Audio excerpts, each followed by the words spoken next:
আর পচন নয়, সুস্থ সবল জাতি ও তরতাজা বাংলাদেশ গড়তে ব্যবসায়ীদের সহযোগিতা চেয়েছেন অন্তর্বর্তীকালীন সরকারের প্রধান উপদেষ্টা ডক্টর মোহাম্মদ ইউনূস। জাতির সামনে দেশ গঠনের যে সুযোগ এসেছে, সবাইকে তা কাজে লাগানোর আহ্বান জানান তিনি। এ সময় সামাজিক ব্যবসা করার পরামর্শও দেন নোবেলজয়ী এই অর্থনীতিবিদ। আপেল মাহমুদের রিপোর্ট। দেশে ব্যবসাবান্ধব পরিবেশ সৃষ্টিসহ এ খাতে সমস্যা ও সমাধান নিয়ে আলোচনা করতে ব্যবসায়ী নেতাদের সাথে বৈঠক করেন প্রধান উপদেষ্টা ডক্টর ইউনূস। রাজধানীর ইন্টারকন্টিনেন্টাল হোটেলে আয়োজিত এ অনুষ্ঠানে পণ্য উৎপাদন ও আমদানি রপ্তানির বিভিন্ন দিক তুলে ধরেন ব্যবসায়ী ও উপদেষ্টারা। সবচেয়ে বড় যেটা আস্থাটা ফিরিয়ে আনা, ব্যাংকিং সেক্টরের জন্য আপনারা বলছেন আস্থা, সেটা বাংলাদেশ ব্যাংক এবং আমরা সবাই মিলে চেষ্টা করছি এটাকে আস্থাতে ফিরিয়ে আনা।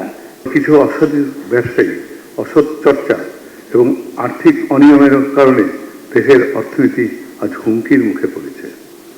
আমি ব্যবসায়ী সম্প্রদায়ের পক্ষ থেকে সেই সকল অসৎ ব্যবসায়ী ও তাদের সহযোগীদের বিরুদ্ধে কঠোর আইনি ব্যবস্থা গ্রহণের জন্য জোরালো আবেদন জানাচ্ছি। ব্যবসা ক্ষেত্রে সংস্কার একা সরকারের উপর ছেড়ে না দিয়ে নিজ নিজ জায়গা থেকে করার পরামর্শ দেন প্রধান উপদেষ্টা। তাদের প্রাণের ফলে আমরা একটু নতুন সুযোগ পেলাম। আমি শুধু এই কথাটা জোর দেওয়ার জন্যই আপনাদের কাছে আসছি। এই সুযোগ না আসলে আমাদের যে পচন ধরেছিল, সে পচন থেকে আমাদের মুক্তির কোনো চিহ্ন দেখা যাচ্ছিল না।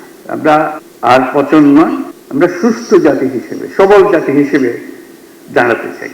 বিশুদ্ধ পানি সরবরাহ, চিকিৎসা সেবা সহ নানা বিষয়ে সামাজিক ব্যবসা শুরু করার পরামর্শ দেন তিনি। আমি যতদিন আছি আপনাদেরকে খালি উৎসাহিত করবো, সামাজিক ব্যবসা করেন, যা ব্যবসা করেন, টাকা পয়সা করেন, অসুবিধা নেই, পাশে একটা সামাজিক ব্যবসা করেন। সামাজিক ব্যবসাটা কি? এমন ব্যবসা যে স্বনির্ভরশীল, নিজের টাকায় নিজে চলতে পারে, কিন্তু তার থেকে কোনো মুনাফা আমি চাই না। এটি বিশুদ্ধ ব্যবসা। অন্য ব্যবসাতে আমি মুনাফা চাই, এই ব্যবসাতে আমি মুনাফা চাই না। আমি বিনিয়োগ করি, আমি আমার টাকা ফেরতও নিয়ে আসতে পারি, কিন্তু সে নিজের টাকায় নিজে চলবে।